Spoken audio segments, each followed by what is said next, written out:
Howdy, and welcome to the F1 Hatchet, and welcome to my Brazilian post-race reaction. What was your thoughts in this race? Did it draw it out too much with the safety car and the red flag, or were you expecting more because of that? Or were you thinking that because of the qualifying sessions and all of the issues that we had this morning, that it was going to be a runaway for McLaren, and that throwing it around just threw you into a loop and you hated it or you really loved it? I don't know. I mean, from what I saw this morning in the qualifying sessions, I was thinking that McLaren was going to shrink that gap significantly on the Drivers' Championship. And, there was talks about like how the flags were being thrown during the qualifying session in favor of McLaren. But now we have the full race and we have the flags almost flying in the opposite direction, giving, Red Bull the favor. So who knows where you reside on all that front. I thought it was a brilliant race. I thought it was a lot of fun, even though McLaren was kind of falling behind, trying to catch up. I think they had a slightly different setup that they didn't want due to the slight rain, but not the really where they could gain ground, on those straightaways when it was kind of having a lightish, I guess you'd say, rain. So they were kind of like falling where they couldn't really gain the ground that they needed to, and they chose to pit early. And that was probably the right move, even though some people were thinking, for surely you're going to get a big safety car or red flag to that effect. And so that kind of pushed it over for Alpine.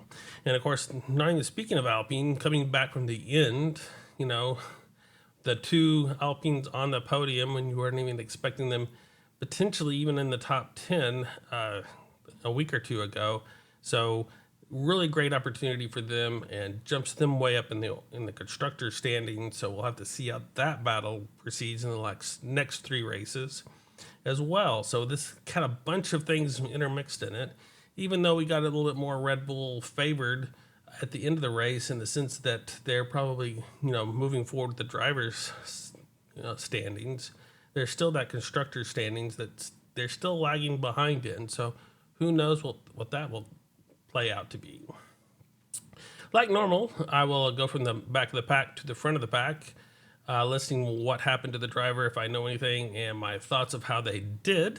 So without further ado, we will go to Nico Hülkenberg, who was actually doing a decent, not a great run, but a decent run, I think. And then he was actually disqualified. He started the race in 18th position. And then he ended up, in that 20th spot due to being disqualified in that run. So he gained 4 spots at the very beginning of the race. So he had a good start there after they actually got started. And then went around and basically spun around in lap 28 on turn 1, kind of got himself stuck.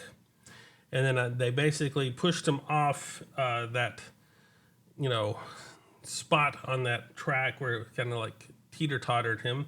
And then he got back on the run, and then basically that caused him the issues where they had, intervention involved, which made him get disqualified. But he went for decent ways in this race before having some issues. He started off at intermediates and pitted on lap 25. And then, of course, we had a bunch of other stuff going on around that time as well. So he was going fairly good. I think he was all the way up, getting closer to that point range, but didn't quite make it out. And because of that intervention from the standees there at that corner on turn 1, that, pushed him back onto the track, giving that extra little bit of help that can basically caused him to break the rules and be disqualified and drop all the way back down to that 20th position.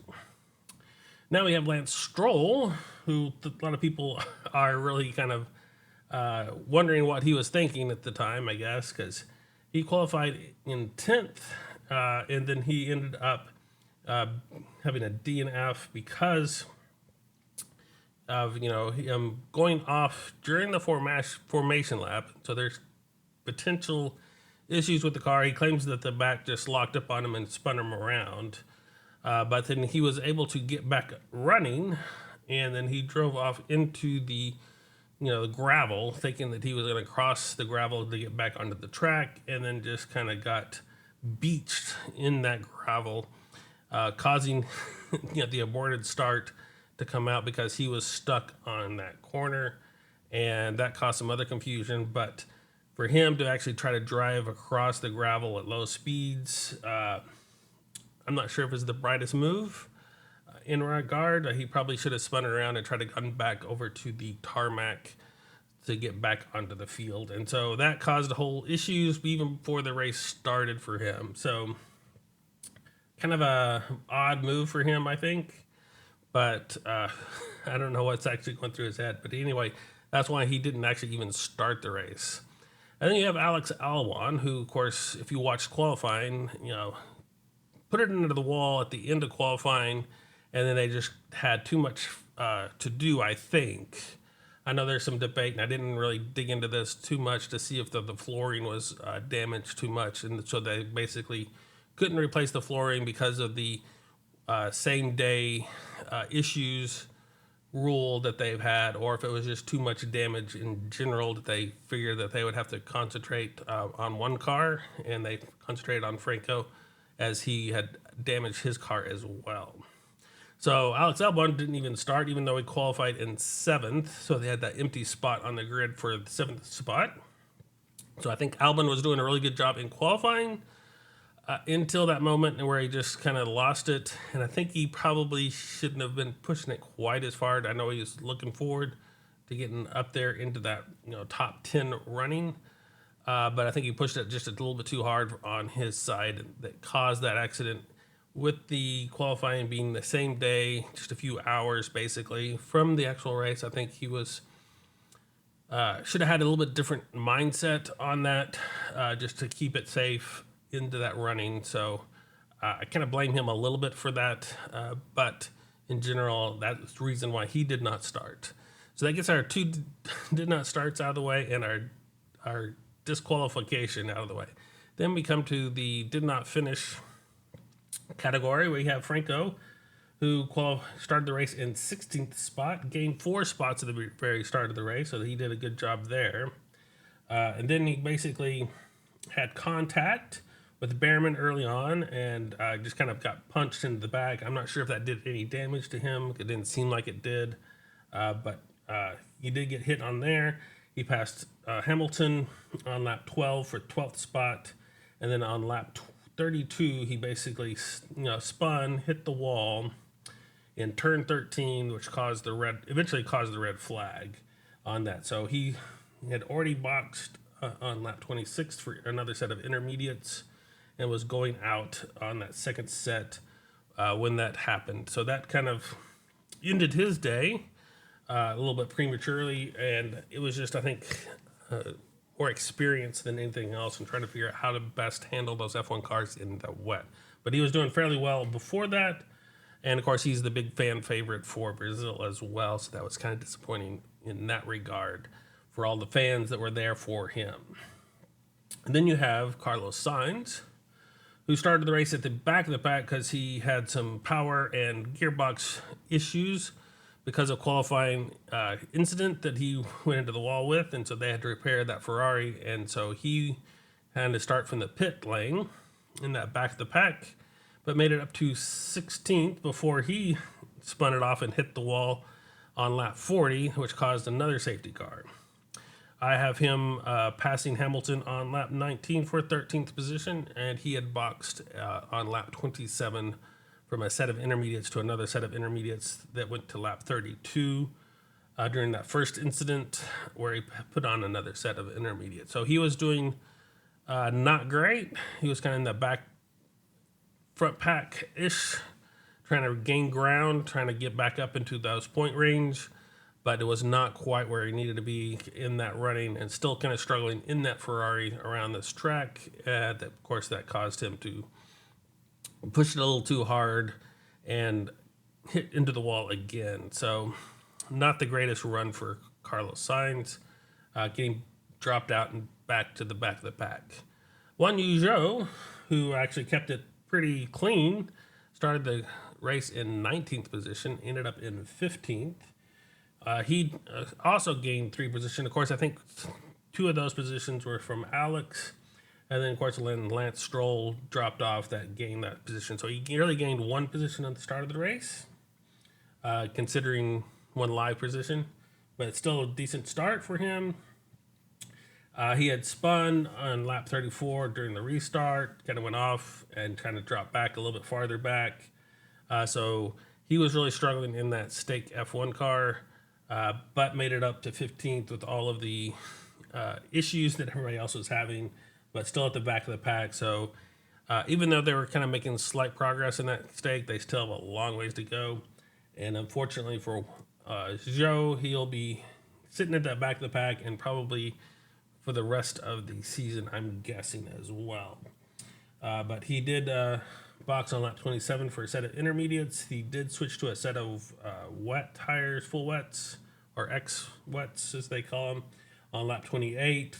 So they kind of came in at the wrong time and switched, and then decided that it was a full wet. And then, of course, then they switched back to an intermediate set during that red flag instant. Fernando Alonso was sick during the first part of the week, and I think he was saying his back was hurting by the end of the race because of the bumps. So he was having a struggling time in the way that car, that Aston Martin, was set up. Too low, too stiff, or to some degree. So kind of bottling him out. So he did fairly good in the qualifying, getting up to 9th, but dropped down to 14th. He did gain a spot at the very beginning of the race. He did go off on lap 44, dropped down to 15th. Passed Juan Zhou on lap 58 for 14th position, where he ended up overall. So he was kind of struggling at the end. I think a lot of it kind of came on the radio, saying he wanted to keep it the race going, just to prove to the mechanics and say thank you for them because I think both Aston Martins were off in the qualifying session and put damage on those cars, and so he was trying to give it as much as he could for the mechanics' purposes, but he said his back was just killing him. So hopefully they can figure out what was going on, if they had something a little bit set up a little bit wrong or whatever, so they give him a better ride in Vegas where he can actually prove what he can do. Valtteri Bottas lost 4 spots at the very beginning of the race, so he had a poor start. But went all the way to lap 32, pushed it long on those intermediates before switching again, which didn't pay off as well as I think they were hoping for in that stake F1. But he did a really good job of qualifying in 11th in that stake F1 car, which I think is way above where it really is for performance-wise. So I think he did an excellent job there, and he tried to do damage limitation and just dropped down to 13th overall. I wish they would have gotten points. I think they really deserve some points for just trying to stick it out there and doing everything they can. I need Audi to really come in and start taking over so they can get some of the updates that they need in that run, as that stake F1 car is really struggling this season. I'd like to see them back into the competitiveness, at least in the back of the field, if not a little bit farther up. But overall, I think Valtteri did a decent job in that car, in the conditions it was in. It was just not where they needed to be for that stake F1 car. Then, of course, you have Oliver Behrman jumping back into the car. Started the grid in 15th position and ended up in 12th, so he made some progress there, which should have been green instead of red. I apologize for that. But he had lots of action on track. He was first time in the wets on the Formula One, so he was having to feel out that Formula One car, and had some issues throughout the whole thing. Got a 10-second penalty for causing a collision, but ended up into that 12th position anyway. Had lots of action, I said, because he was spinning or overpassing cars as well. So he was off on lap 4, dropped down to 17th position. So he started off decent, dropped back down to 17th, worked his way back up after that contact with Franco, kind of hit the back of him, spun him around. As I said, didn't really do anything to Franco's car, but he ended up getting a 10-second penalty for that. I understand causing a collision, having the time penalty. I think it probably should have been a 5-second penalty instead of a 10-second penalty, but that's hard to say after the fact. So you got to go by the rules on that. So that dropped him back in. He did pass Bottas on lap 12 for 15th, passed Hamilton on lap 19 for 14th, passed Sainz on lap 22 for 13th, passed Bottas again on lap 35 for 14th, and then he spun off again on lap 36th, kind of tipped the wall with his front wing and ended up still into that 12th position. So he was actually doing fairly good, even though he was still struggling a little bit in that Haas. He was giving it his all, so I probably think he was doing a really good job with the Haas that he was given. I think if he had given a little bit better car, he would have probably done a little bit better in the runnings, but that's good experience for him as he's going into that Haas full time next year. So I think, and getting that rain experience too, trying to figure out what the edge is really good for him. Even though he's a rookie going into this, I think he did a decent job getting it up to 12th. Then you have Sergio Perez, who ended up starting the race in 12th and ended up in 11th. So he did gain a spot overall, but he lost 6 spots at the very beginning of the race, which caused some issues for him to try to get back into the points running. So he was basically spun on the opening lap, then basically have him passing Bottas on lap 12 for 16th position, and then kind of working his way back up through the other issues, staying out a little bit in that working area. So he went to lap 27, switched from intermediates to full wets, and then switched back on lap 32 to the intermediate tire. Couldn't quite get up ahead of Hamilton in that running, so kind of was stuck in that chain, that run. So not the greatest day for Sergio, but at least he was able to get close to points. So we'll have to see how that plays out in the spot on that Red Bull, because he's not really pulling his weight comparative to his teammate in the full run. As his teammate, of course, you should know, came in from 17th all the way back to first. So you expect whoever his teammate to be would be, even they're not right up there next to him, fairly close. So that was kind of a disappointment for Sergio Perez. And I think it's hard to gauge on that. I know he did trying to do some moves, but could never get the right spot to do that. So we'll have to see how that plays out for him. But I don't think he did the greatest job in this, even though he did gain a spot. I was thinking he was going to turn it around at this race and kind of prove that he can still deserve at least to be considered in that Red Bull. So that gives us all the way up to the top 10, where we talk about Lewis Hamilton. Lewis Hamilton ended up starting off the race in 14th and made his way up to 10th. He was hating this race, the car, I should say. They said this is one of the great races, but he hated that car throughout the whole weekend, was never satisfied with the setup and the feel for that car. But he did gain 3 spots at the very beginning of the race. He did go off on lap 12 that dropped him to 12th. Then he did pass Sainz on lap 22 for 12th, passed Alonso on lap 35 for 9th, passed Perez on lap, what was that? He got up to 10th overall in that last bit. I think it was Stroll. I don't know who I wrote down. I can't read my own writing.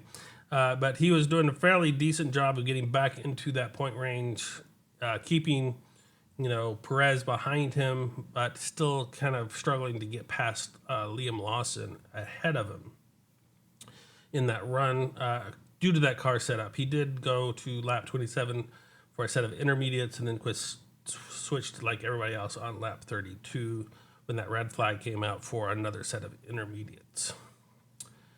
So with a struggling car, I think he did fairly well, get him back into points.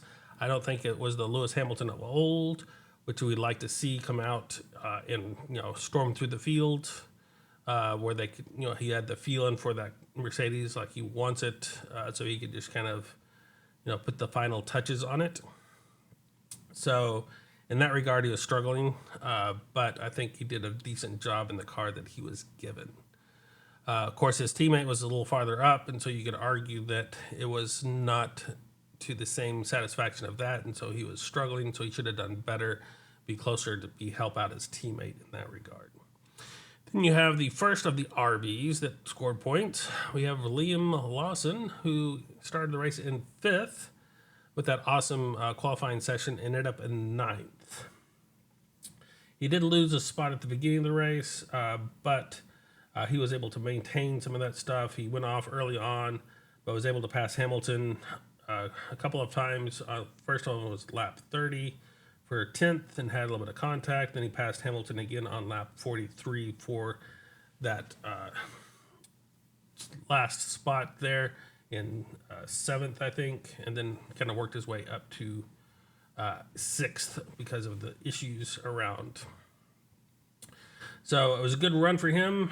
He went to lap 28 before switching to a set of X-Wets and then switched back to the intermediates during that red flag. So I think Liam Lawson was doing a fairly good job in that RB, kind of proving himself at least a contender for their RB seat, if not for the Red Bull seat in his last couple of runs, being a full-time F1 driver. Oscar Piastri was struggling a little bit, but qualified in 8th and ended up in 8th. He did get a 10-second penalty for causing a collision with Lawson. Kind of came in a little bit too deep and kind of had contact and from his front to the rear back of his tires kind of come alongside of Lawson's. So that kind of, and he admitted to that being his fault, trying to get in a little bit too far from where he needed to be in that inside line to make that pass. So it was on him for that, and which caused him to drop back down to that 8th position as he was ahead of Yuki at the end of the race. But due to that time penalty, dropped back to 8th position.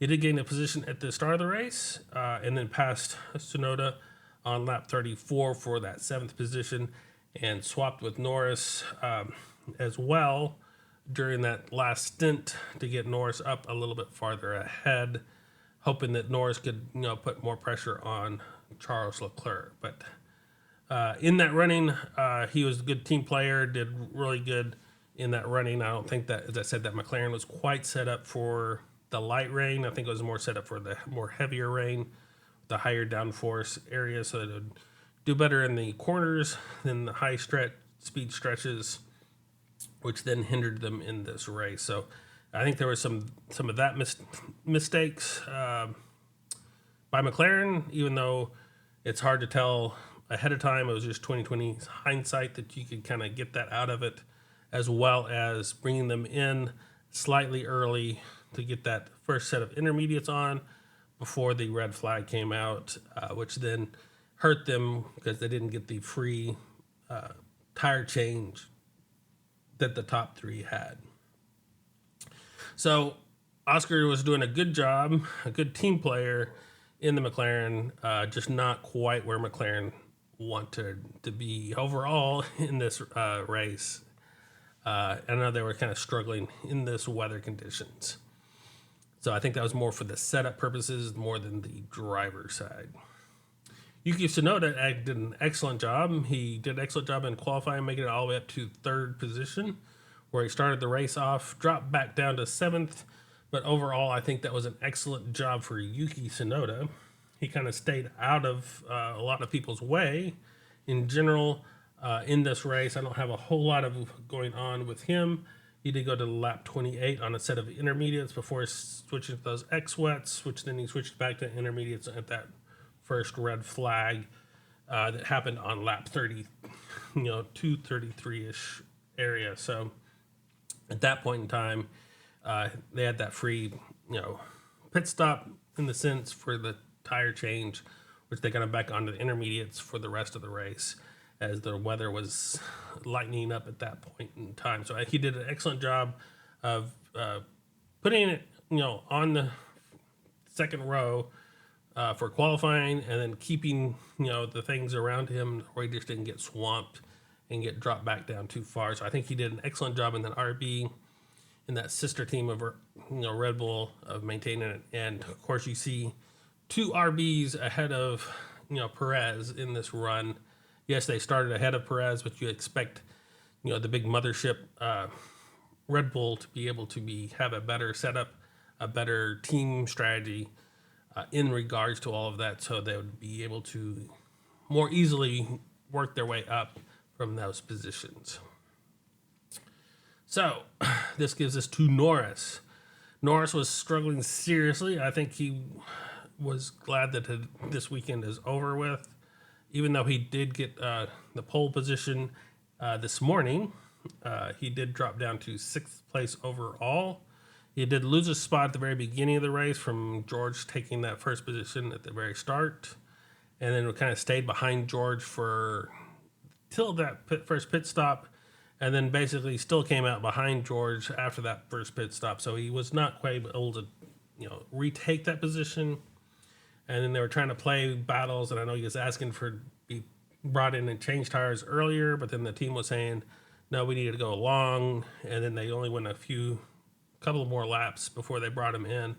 At that point, when they probably should have waited a little bit longer, as that red flag was flown, and they kind of caught at the end of the safety car, so they kind of missed that part as well. So kind of a little bit of mistakes there, and I think Norris had some mistakes as well. He wasn't his usual self in the wet, where he was really good.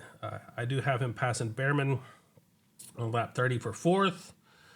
He went off on lap 39 and then went off again on lap 43, dropped down to 7th, where he had to come back and get swapped with Oscar for that 6th position. He went to lap 28 on a set of intermediates before switching to another set of intermediates. And then on lap 32, they gave him that set of intermediates during that red flag. So if he had waited just a little bit longer, he would have, been at that top, section, minimized the damage, potentially would have kept him in that running. Then you have Charles Leclerc, who is started the race in 6th and ended up in 5th. He had another quiet race, kind of keeping more defensive than instead of aggressive.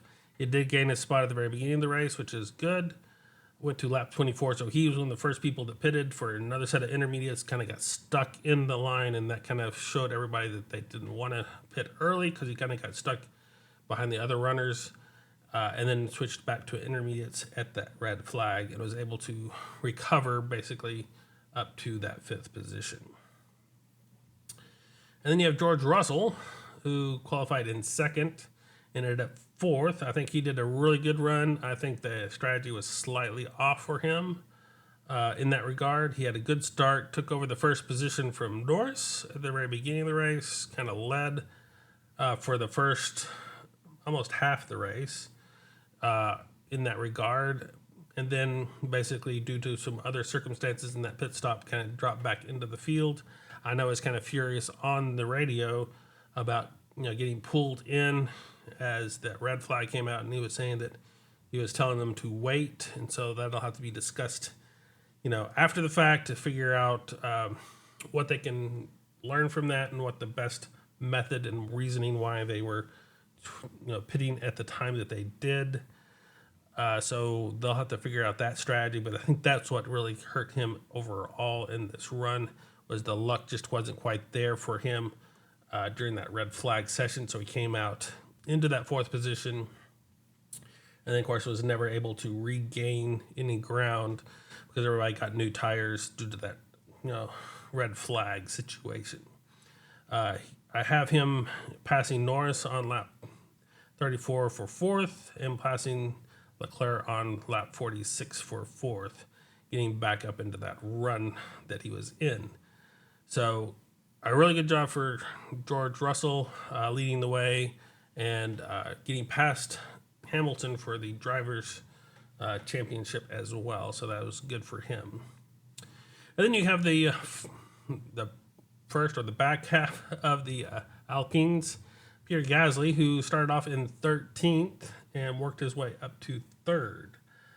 He had an excellent start, gaining 4 positions at the very start of the race. Passed Alonso on lap 16 for 9th. Passed Oscar on lap 26 for 6th.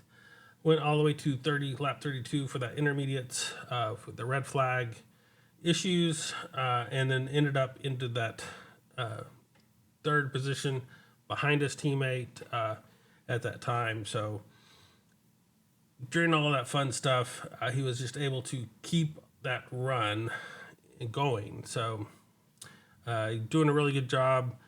Really surprised that Alpine could maintain that pace in these conditions. I know the rain's kind of more the leveling field for the cars and puts it more to the drivers, so that's good for him in the sense that he really could show what he could do.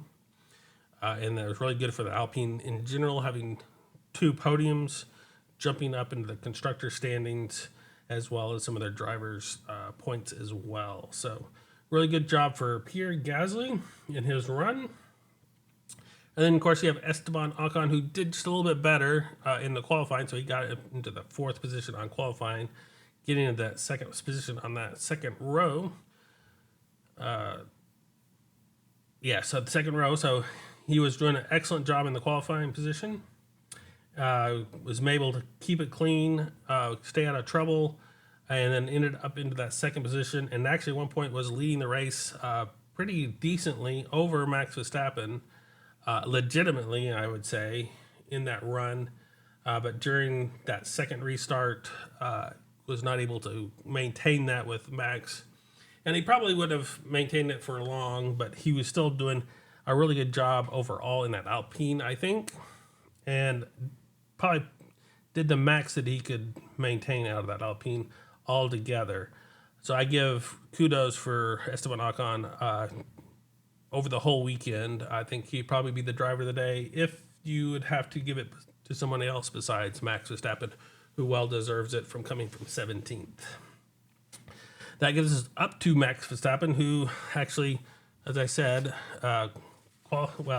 he qualified in 12th, but he had that 5-place grid penalty for taking on a more power unit, so he dropped back down to 17th, and that was really concerning for him, during the qualifying session, because he was that flag that came out basically stopping where he couldn't go to the Q3 session. He was really upset about that. How long it took to come out, letting some other drivers get ahead of him in that run. So he was really frustrated, but that turned, into a driving machine, like we saw from yesteryears, last couple of seasons, where he could just drive through the field and just without any issues. It's amazing, and still come out with like a close to a 20-second lead over the next person. So amazing job, 10 out of 10 performance for Max Verstappen overall.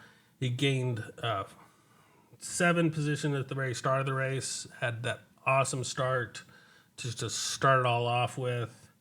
He did have 17 fastest laps by the end of the race, so that's phenomenal as well. He wasn't just satisfied with getting out in the lead. He just kept putting in faster laps as he could. And 17 of them overall is just unbelievable in my view. In these weird conditions that he was in, just kept pushing a little bit farther as that track was getting those dry lines going. Not satisfied with everything else in that run. He passed Gasly on lap 5 for 9, passed Alonso on lap 6 for 8th, passed Oscar on lap 10 for 7th, passed Lawson on lap 11 for 6th, then passed Ocon finally on lap 43 for that first position. He did an excellent job overall, and to give you kind of a hint of how the race went, on lap 5, George had a 0.69 second lead over Norris. On lap 10, George had a 0.91 second lead over Norris. And by lap 20, it was a 1.4 second lead over Norris. And then we had the switch over due to the red flag and some other issues. So and he had a safety car in lap 30. that turned into a red flag on lap 33, and we had another safety car that came out in lap 40. So due to all of that, so we get the second half. So in lap 35, Ocon had a 2.6 second lead over Max. So that's what I was talking about. He was doing really good against Max on merit. But then that second safety car came out, rebunched up the field. Max was able to take advantage of that. And by lap 55, he had a 7.9 second lead over Ocon. And by the end, he had a 19.4 second lead over Ocon. So once he got out in front, got that clean air without that spray, he just took off with Max, but Ocon actually did a really good job as well. That's why I was kind of giving that driver of the day. If I had to choose somebody else besides Max, that would probably go to Esteban, being able to maintain it in the qualifying session to get it up there to start off with, and then be able turn that into that second position overall, and just maintain it with the leaders around him, with George Russell kind of bearing down on them.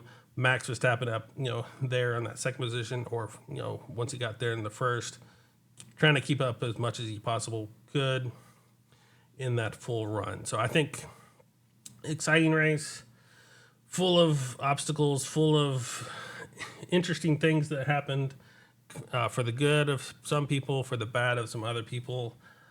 Pushing to the edge makes it always an interesting race to my view. Maybe not quite the way I wanted it to end, but it was a really cool race, and we got Max back out in front. We saw the Max, as I said, that he could, his proven ability just to be able to drive through the field like they're, a hot knife through butter, in the sense of just charging through without any issues whatsoever. And that Red Bull, great to see Max. I loved his, simply lovely comment at the very end of how this all went for him. In the sense that he was so frustrated after qualifying. That turn of events, that turn of emotion was great to see in his face and all that. I would just have loved to have a little bit more tighter drivers' championship for the last three races, but we'll have to see if something drastically happens in the last three races that puts Max out and basically bunches that up or switches things around. So, great race in my view. What was your thoughts? So, what did this do to the driver standings? Of course, you have Max still in the lead with 393 now over Lando's 331 points. We do see George Russell taking over that sixth position from his teammate, Lewis Hamilton, now with 192 over Lewis's 190. Yuki jumps back up into that 11th position with 28 points.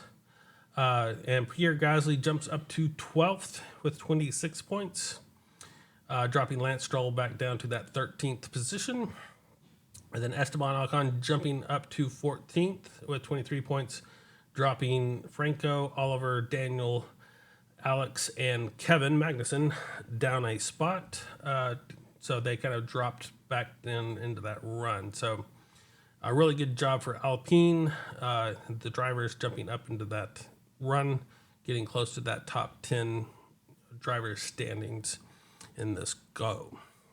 And of course, we have the constructor standings. We have McLaren still in the lead, now with 593 points over Ferrari's 557 points, with Red Bull catching back up a little bit with 544 points over Mercedes 382. So the Mercedes is pretty much out of it in my view, but we still have the top three constructors that are battling out to see who's the primary constructors that could swing. So Red Bull could still take that constructors away again, but we think it's probably going to be one of the Ferraris or McLarens, as they seem to have better luck with both of their drivers over just having Max Verstappen win the race.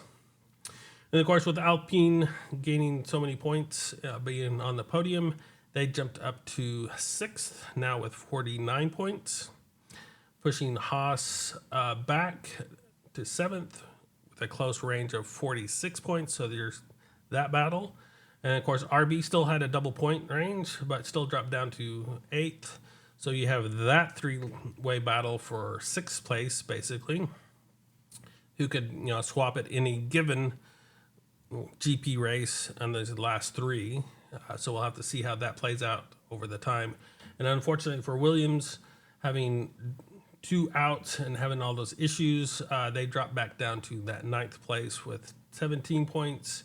And we'll have to see how that plays out in the cost caps with all of the damage that they've had over this weekend, having basically 3 collisions that they're going to have to actually repair and get back up and running. So hopefully that doesn't drop them out too much where they can't have a full running for the last 3 races. And then unfortunately we still have the stake Sauber with 0 points. So what is coming up next? We have the Las Vegas Strip on November 24th. So we have a weekend off, and then we come back to Vegas for the Dead Pig track. If you can see that pig that's upside down on this track layout, I know a lot of people say that.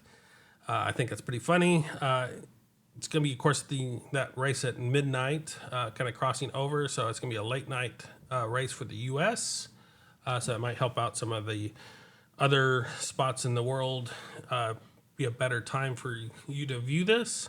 But in general, I think this is an interesting race. I know I'm not sure how long this race will be on the circuit, as some grumbling that's happened with that Las Vegas people. But in generally, I was skeptical when it came on board, but I seem to do pretty good in this racing setup.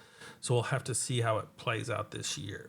Of course, it was introduced in 2023, just last year, and Oscar Piastri had the lap record holder of 1 minute 35.49 seconds. It has a total laps being run of 50, with each lap being 3.853 miles for a total race distance of 192.599 miles, approximately. So, with all of that excitement, hopefully we can catch our breath and figure out what we're doing in a couple of weeks' time in this Las Vegas night race. So we'll be waiting and expecting a really good race there as well. So if you've made it this far, I'd appreciate a like. And if you want to see my reaction, I would appreciate a subscription as well. Until then, I will see you on the grid,